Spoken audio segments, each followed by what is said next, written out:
everyone. Good day.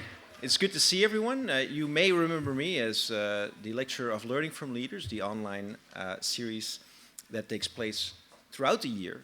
But today, I'm very happy to be able to introduce you to a very special person, someone who's a very special person in my life and my career because he's been my boss for 8 years.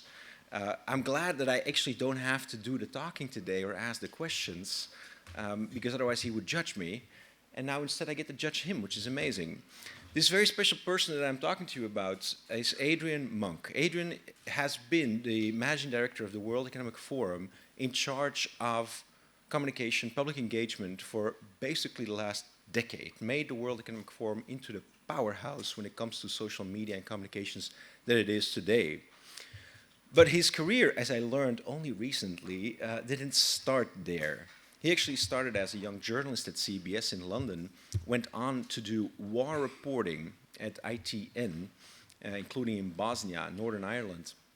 And actually, this was news to me, won for that work 2 BAFTA awards, among many other accolades.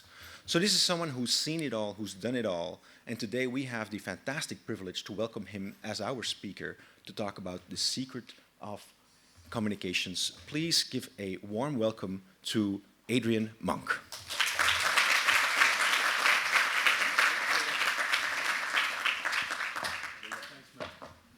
Thanks, Peter. And please bolt the doors now so they can't get out.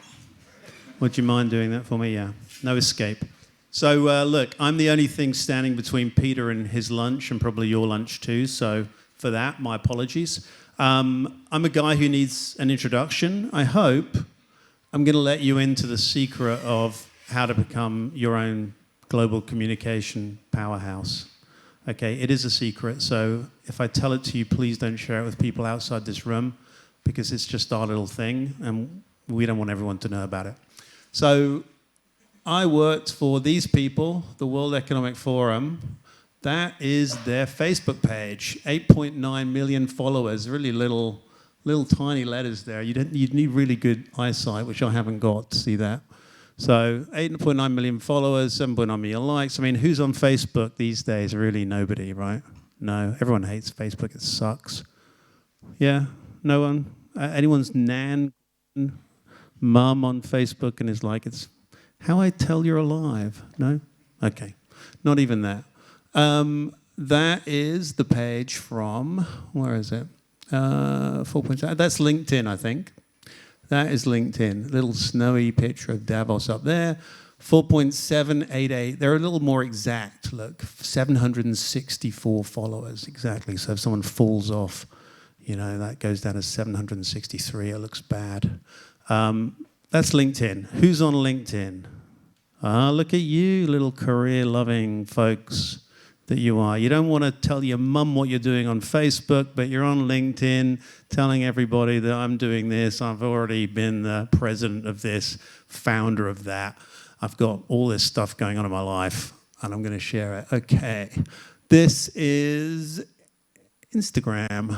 So where are we with Instagram? 4.3 million followers? 8 million followers. There you go. Can't even read my own writing. And you'll see something down the bottom, little video things. Does anyone actually follow the World Economic Forum? Well, look, hey, a couple of people do. Great. You're in that big 4.8 million follower number. And down the bottom, you can see something I'll tell you about in a minute. Okay, there's a little picture, moving picture things. And then we move to... Hold on. There we go. TikTok. 1.7 million followers, 18.5 million likes. And, you know, there's actually... Who's on TikTok around here? Okay, a few people. You know, there's no dancing on those videos, I'm afraid. But it's a nice new platform. And who recognizes this guy? Yeah, so more of you on TikTok than admitting that you're on TikTok, right? Okay. So, most influential man on TikTok, Senegalese, 23 years old, lives in Italy. you know, going like that has got him the most followers on the kind of hippest current channel there is on social media. So you're probably asking yourself, that just gives you a rough idea of corporate accounts on TikTok. Amazingly, look, TikTok, they're doing pretty well on their own platform, right? It helps to own, that's one of the secrets, own your own social media platform. You'll go right to the top. There you go. Netflix, NBA, Nickelodeon, Fortnite, Red Bull, blah, blah, blah, blah, blah. News right at the bottom, you know, 2.7 mil NBC News. You can see the forum with 1.7 mil is doing kind of okay on that platform. But what is the secret? What is the secret? Anyone got a guess? Anyone want to guess the secret? Come on, somebody's going to tell me the secret. One word. You're all very shy, aren't you? Consistency. Well, very good. It begins with C, and it has con in it. Communication. Yeah, good. But if I said the global secret of communication was secret or communication, you'd be like, that sucks. That's not it. He's cheating. Anyone? Convenience. Well, you're right. It should be convenient. But it's one thing, right? And this is what all of you, I hope, are doing. It's content. Okay. Content. How easy is that? How simple is that? Dancing, bragging about what you've done, telling people how humble you are on LinkedIn, you know, sharing pictures of your cat on Instagram, all of this stuff. This is content, okay? Now, I'll go back in time to 2009 when probably half of you were just, you know, not born, probably born, yes, but young. Okay, 2009, me, I am a 45-year-old man. If you think I'm old now, I thought I was basically nearly dead at 45. And so I arrived at this organization called the World Economic Forum, which every year did something called Davos. Who's heard of Davos? Hey, okay, a few people. So Davos is a skiing station in the snow in Switzerland. And basically what happens there is a bunch of global leaders, global business people, CEOs, billionaires, you name it, come together, meet and discuss important stuff, things they think are important anyway.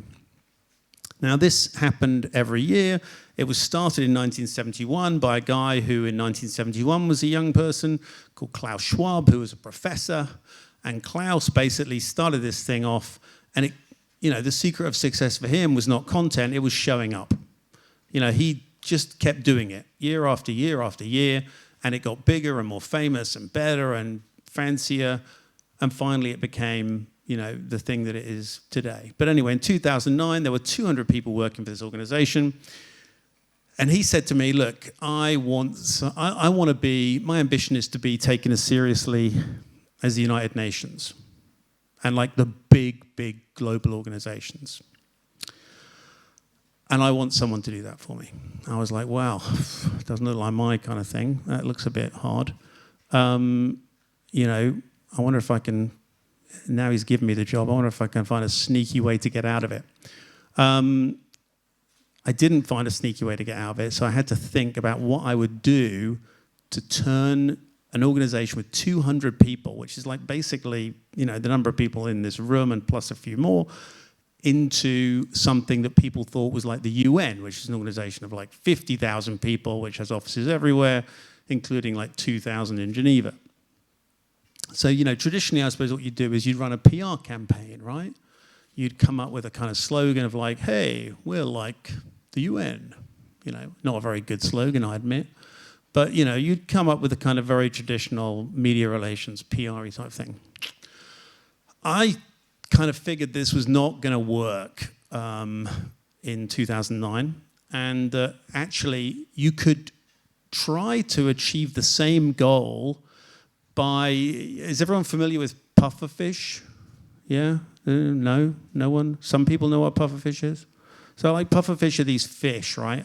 And when they're threatened, they inflate themselves to become huge, much bigger than they really are. And then the shark or whoever's going to eat them is like, okay, you look a bit too big for me. I'm going to leave you alone. So I thought maybe there's a way of becoming like an organizational pufferfish, you know, looking bigger than you really are. And how would you do that? Well, in 2009, the ways to do that was social media. So Facebook was starting out, Twitter was starting out, Instagram was starting out. All these things were kind of bubbling up. And you could start accounts on them. Now, mostly, if you're an international organization, if you look at most organizations generally, right, the kind of stuff they post, it's mostly like, oh, we're so great. Oh, by the way, I met with Mr. or Miss so-and-so, and here's a picture of me shaking their hand and smiling and being like, you know, very happy to be with this person, right? I'm sure they are happy, and it's not just faking it, but it's kind of dull. I mean, I don't follow those kind of accounts. I don't know if you follow those kind of accounts, but I find that boring. So I kind of thought to myself, we're not going to bore our way to success on social media. We're going to have to do something a bit different. In other words, we're going to have to create that stuff, content. Now, if you'd really given me free rein, I would have made sports, entertainment. I would have tried to make Mr. Beast videos, you know, because these kind of things, people love that stuff, right? They love it. I mean, it's great. But if you're an international organization and you say that you're supposed to be improving the state of the world and looking at climate change and those kind of things, it's hard to think of a kind of stunty-based sports solution to climate change. But you could start making and sharing stuff about climate change. And if you start doing that, you start to create the impression that actually, which happens to be true, that you care about this stuff, okay? So, you know, if you post pictures every day of your cat, you know, drinking milk, walking around, being with other cats, people will think you like cats, right? If you post a lot about climate change, people will think you care about climate change and are interested in helping to deal with it. So we started to make content. And we started at the bottom of the content food chain. Bottom of the content food chain. Sorry about anyone in the room who likes writing, but it's writing. That's the bottom, right? People read stuff last. Then it's photography. People like pictures, okay?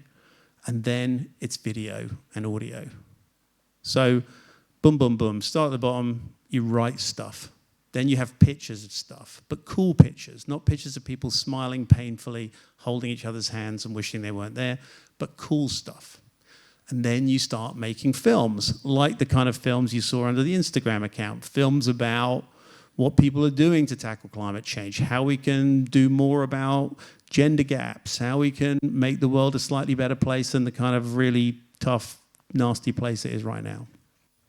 So we started making those kind of videos, and we became successful because no one else was doing it. And mostly no one else is doing it because if you go and work in organizations, you will find, especially if you work in my role in communications, you'll find that most people want control. The people whose pictures are there having their hands shaken by other people who are equally uncomfortable having their hands shaken, those people tend to be at the top of organizations. And they, even if no one else wants to see them, they want to see them. And as they're at the top, they're going to make sure that you put them somewhere where people will see them.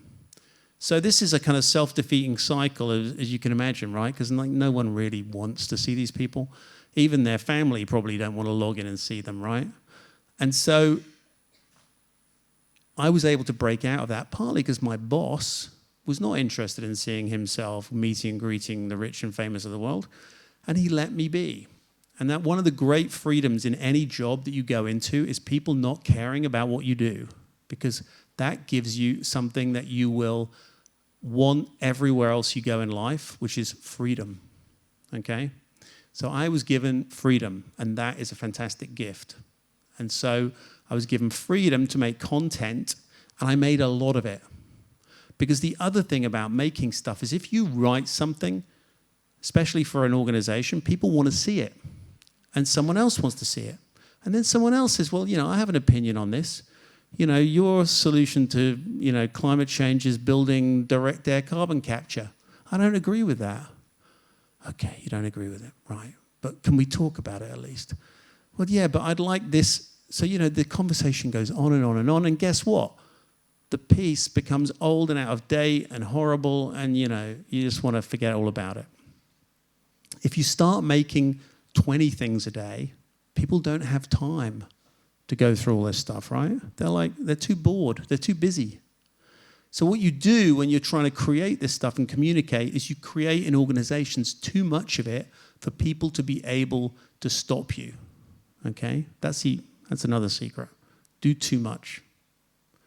So what I did was build a system that helped my organization, the World Economic Forum as was, to go and start to look like a big, bold, powerful organization.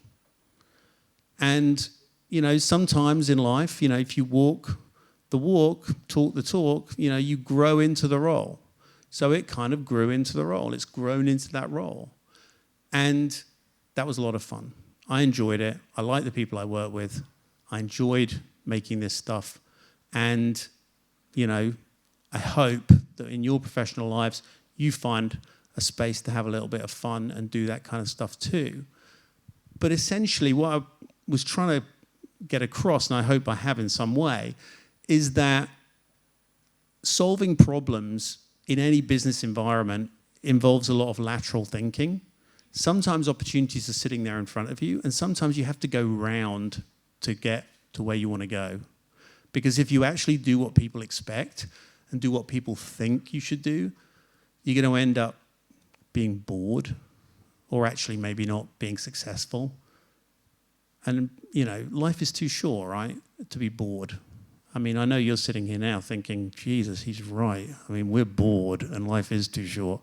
But honestly, could be worse. Could be raining outside.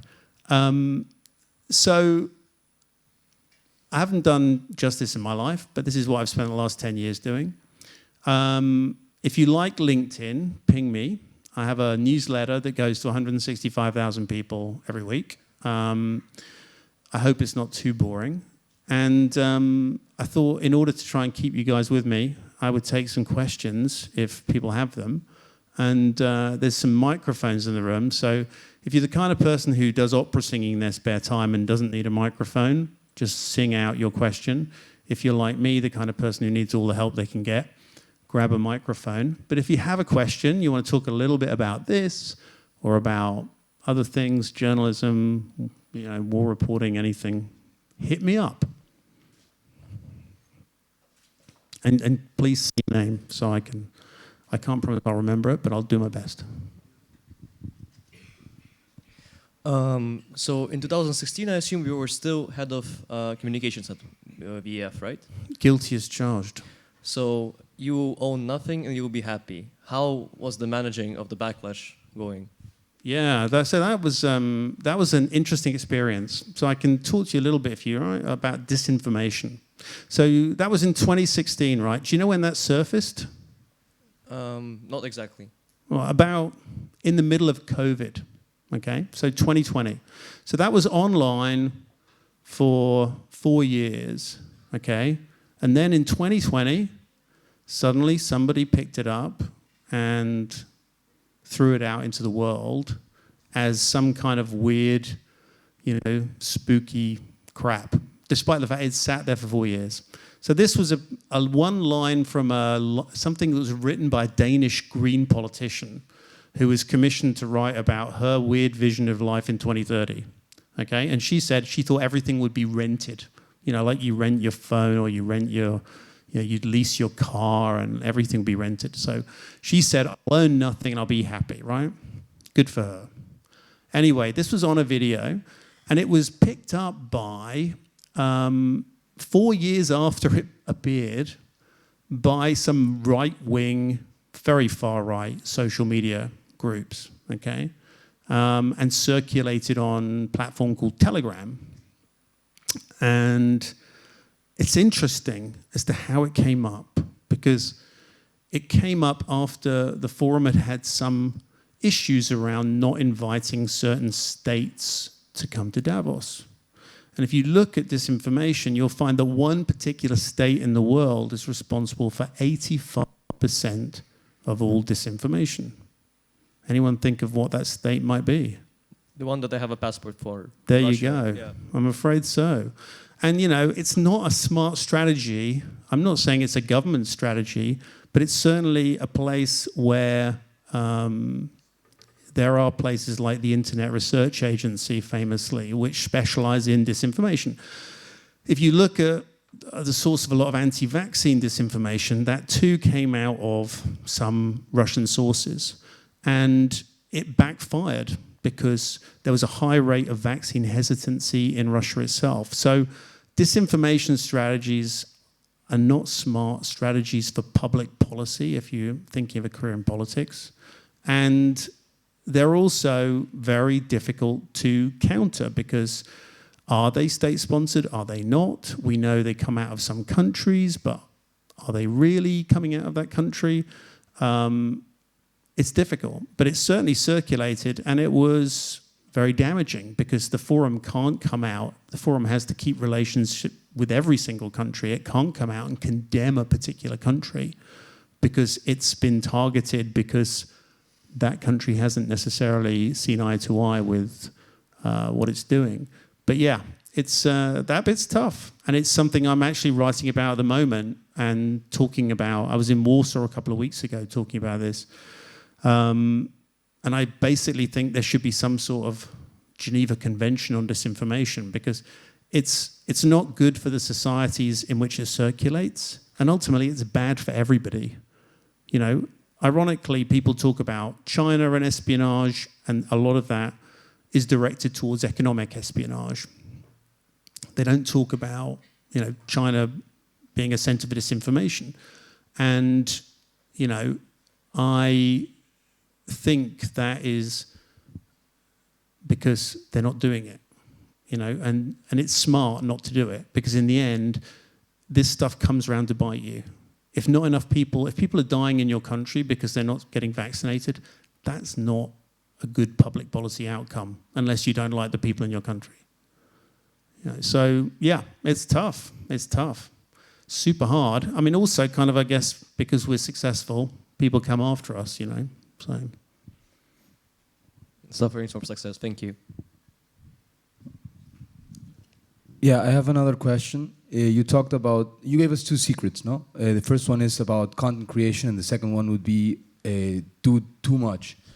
My question would be, when is too much too much? When is it an exaggeration? We see nowadays a lot of accounts, pages, etc., that post way too much that it's even annoying. So when is too much too much? Yeah, good point. I mean, you need to create with what I would call cadence, which is a horrible word. If you're a cyclist, you'll know cadence is like how fast you spin the wheels, right? But cadence in media communications means communicating enough so you tell people you're regularly here and you're present, but not so much that you're going to piss them off. Okay? So, for example, on video, we were making around 5 or 6 videos a day, 2-minute videos. Okay? Is that enough or too much? It was about enough for the audience. Okay? Now, with all of this kind of stuff, you have to use your own analytics to be the judge. But the secret I didn't tell you, which I'll tell you now, is, you know, the best performing material on your communications is going to be stuff that you already created. Okay? So, you know, you've all heard of the long tail, right? Everyone heard of the long tail? It's not like a long dog tail or something, or giraffe tail. It's it's a phenomenon of your best performing stuff kind of is on a long tail back. And if you have a good analytics package running through all your stuff, you'll start to see what works in your library of content. So, I don't know, if you remember on one of your social media platforms, if something pops back up and it's like, this was your favorite post of 2018 or something, right? Similar kind of thing if you're in the content creation business. So you're analyzing it, you're looking, you're seeing what comes up, and then you're reposting it or you're resharing it, okay? Because the great thing as well about creating content is you start to build a library of stuff that you own, okay? And you never know when that stuff's going to be relevant or viewable or interesting again. And sometimes, very often, it is relevant and interesting again.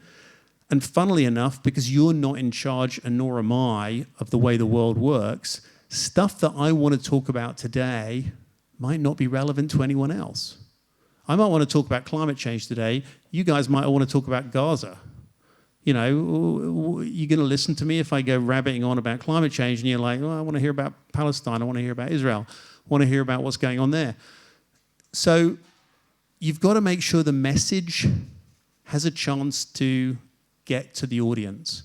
And that means A, analytics, so looking at what actually works, and B, being prepared to rerun things and being prepared to wait for content to find its audience. And that goes against all the kind of old-fashioned rules of communication, right? The old-fashioned rule of communication is we're going to launch on this day, we're going to make a big noise about it, and we're going to hope that nothing else happens. Doesn't work anymore. I don't know if it ever worked back in the day, but definitely doesn't work anymore. Hope that was an answer. Yeah, thank you. Lady in the row there. Hi. So in terms of communication and content, I'd like to know your strategy or steps to decide the brand's tone of voice of the social media channels, because it's important to, like in today's world of the Z generation, they are more for the fun content, but the WEF is more like serious organization. How can you still attract young audience while maintaining your brand image? Yeah, I mean, I think that is a critical question. And, you know, we can't get away with dancing videos and kind of musical stuff, right? No one wants to hear that from the forum, unless you tell me I'm wrong, in which case I'll tell my colleagues. But no, you don't want to hear that, right? The forum is trying to speak to an educated audience that cares about global affairs. My view of what it would provide and what was a public service about it, because I wanted it to be a public service, was that it would fill a gap for people who wanted to read The Economist or the FT but couldn't necessarily afford a subscription, who cared about those kind of issues and wanted that kind of information, but wanted it in an accessible way because they might not be first language English speakers.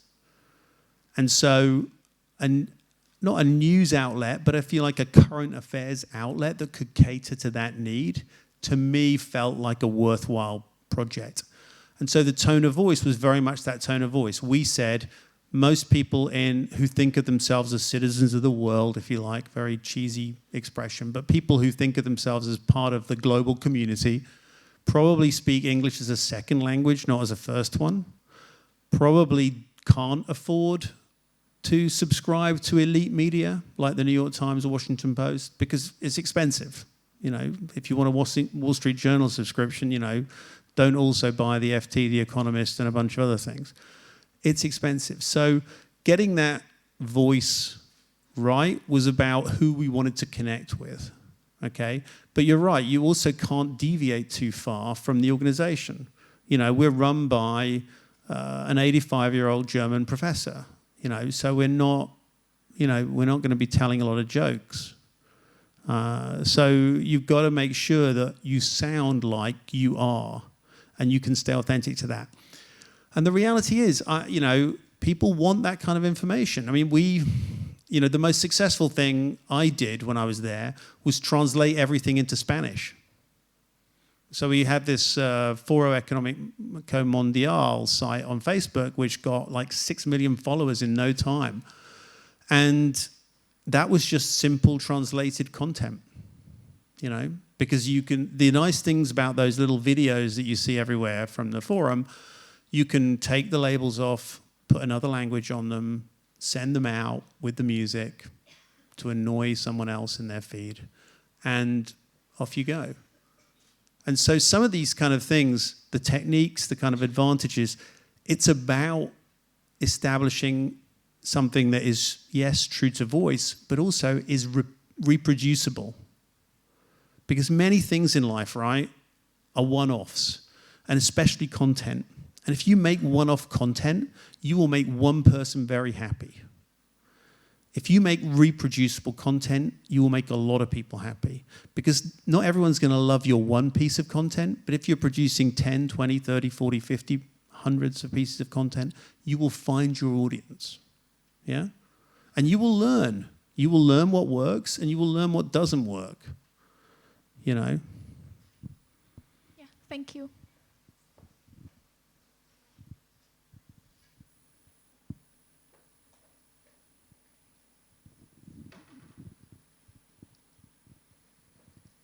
So, considering your extensive career in both traditional and digital media, how do you view the influence of social media on shaping public opinion? And in your role at the World Economic Forum, did you encounter any instances where media engagement influenced policy or public perception for better or for worse?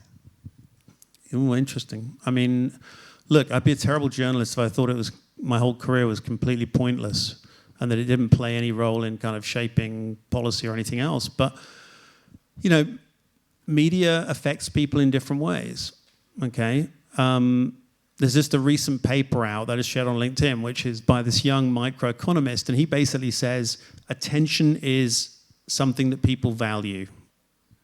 And he works out how to value it. And he's right, yeah? People produce stuff for attention without necessarily expecting a reward. That's the whole business model of social media. And so he does a little test, which is super cool, actually. If you go on LinkedIn, you'll find it. He does a little test about how people produce more when they get more engagement. So actually, people on Reddit and other platforms will start posting more if people start commenting more. He was a bit cheeky. He did it all with bots. So these poor guys are producing more because these bots were going and commenting on his pages. But it's a pretty smart observation and nice to see it backed up with data.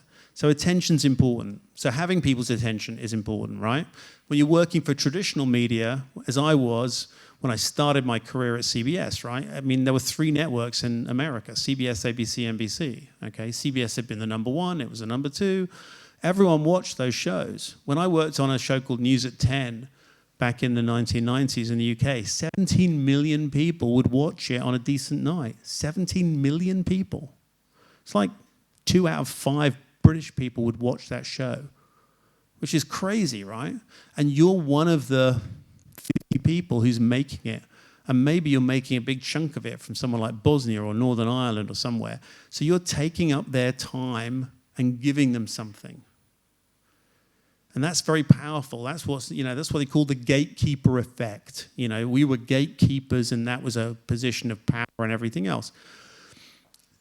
That position died with social media. Not completely, but to a large extent, it disappeared. 17 million people do not watch the news that I worked on when I was a young man. You know, it's more like 2 million, okay? Well, it's still not nothing, but that gatekeeper effect has really gone down. You know, does media change things? Yes. You know, when I was a university professor teaching kids at a journalism school, I met one of the guys who'd taught a lot of young Muslim Britons.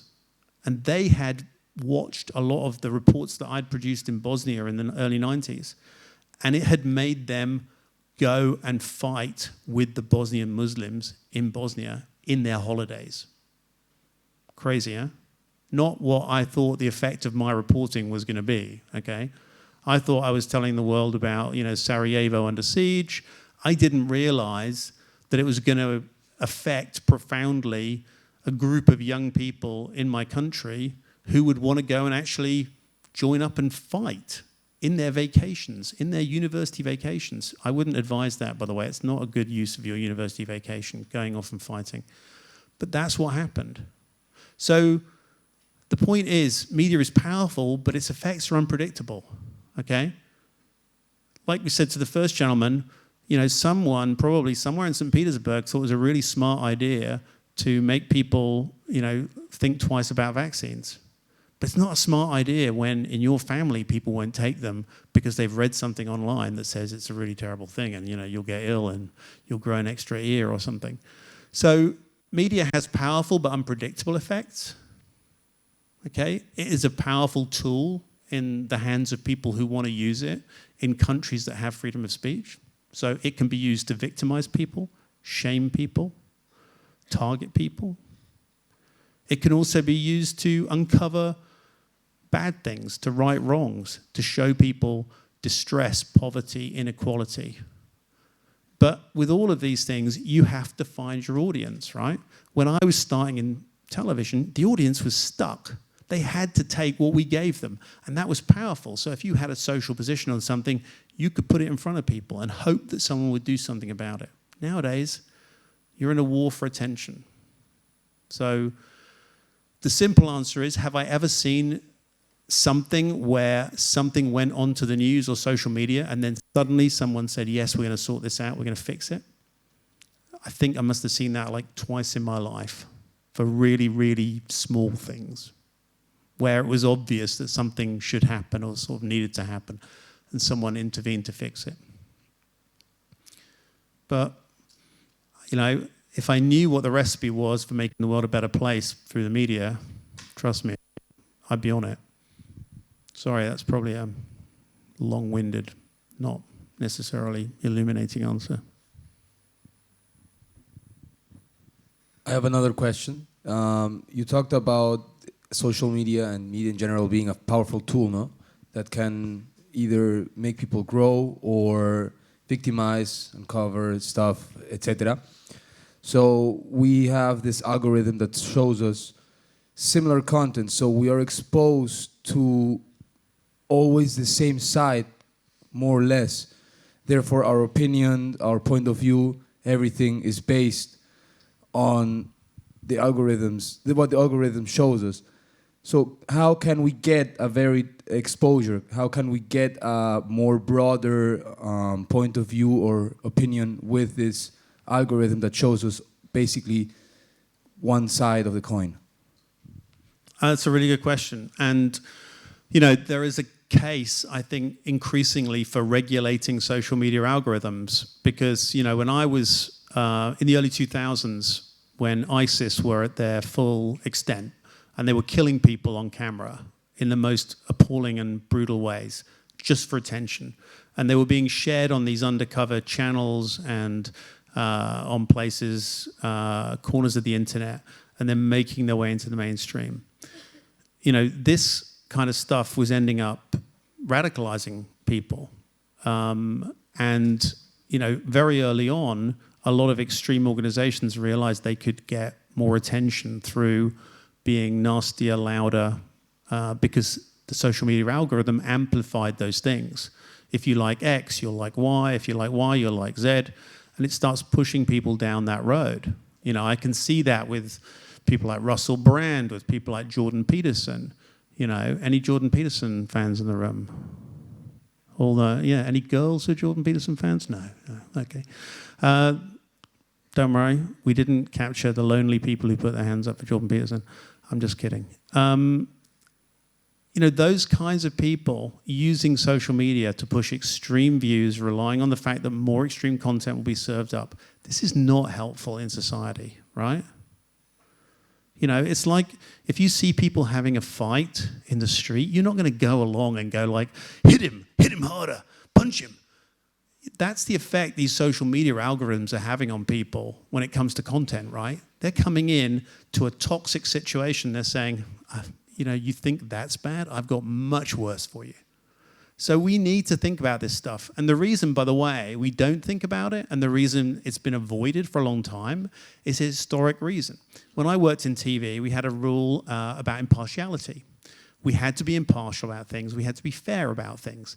Now, as all of you all know, there's no kind of superb position of objectivity from which you can see the world and be the judge, right? Doesn't exist. But you can at least follow some rules that mean that you're going to try and be fairer to people or that you're mandated to be fair to people. Social media escaped all of that in the 1990s because A, it's American, B, it's covered by the First Amendment, and C, it's not a publisher. Okay? So it's weird, right? Facebook, biggest publisher in the world. Google, biggest publisher in the world. They're not publishers. Everything they put out, not publishing. Seems pretty odd, doesn't it? You know, if you were a real publisher, you'd be like, gee, you know, all the advertising money in the world goes to those two companies. All of my advertising money has gone to those two companies. How come they're not publishers? I mean, they're selling advertising. What are they selling it for? So the reality is that those things have given us a very, I think, toxic social media environment that's based around capturing attention and keeping it and monetizing it. None of these are good things. None of these are good things. You know, if you pay for the Financial Times, they don't serve a lot of adverts up to you because you don't want them. You know, what Facebook wants is basically you to be some sort of seated individual who consumes vast quantities of media and clicks on ads occasionally. You know, even though if you look at the ads it's serving you, you know, and this is one of the great hopes about how smart artificial intelligence is, it's usually for things you've already bought. At least in my case it is, you know. And so do we need to think now about having some kind of regulation of what social media serves us? I really think so. I think the time has come. But I mean, you know, it's not for me to make that decision. That's for people like you guys and for the wider public. You know, that's a political debate. And unless we have it, it'll carry on just serving up that kind of stuff to you because that's what makes it money. Sorry to say. Oh, lady in the second row. Gentleman on the first.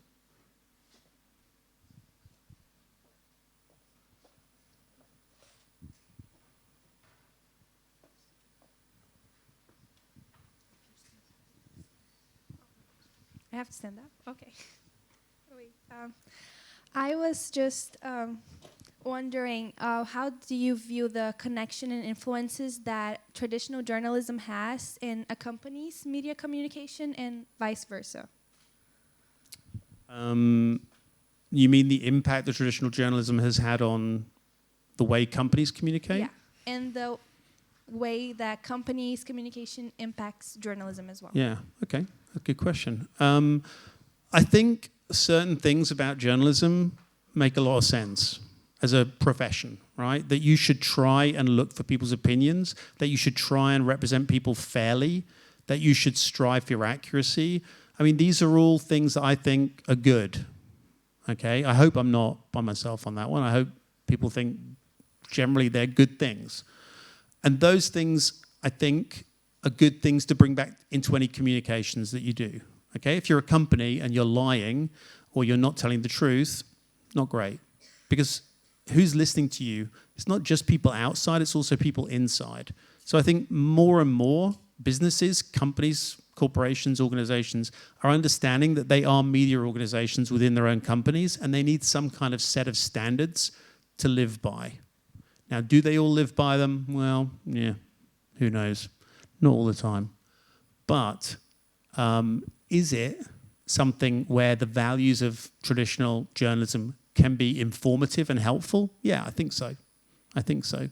And in terms of, you know, journalism becoming more like companies, well, I mean, there are more PR people in the world than journalists.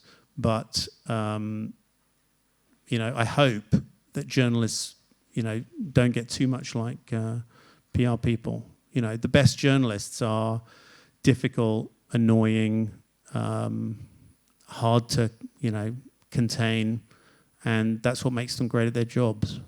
You know, I have a few of them my friends, and they are awkward customers, and that's kind of society needs people like that, I think. But maybe not everywhere. Maybe not being air traffic controllers, for example.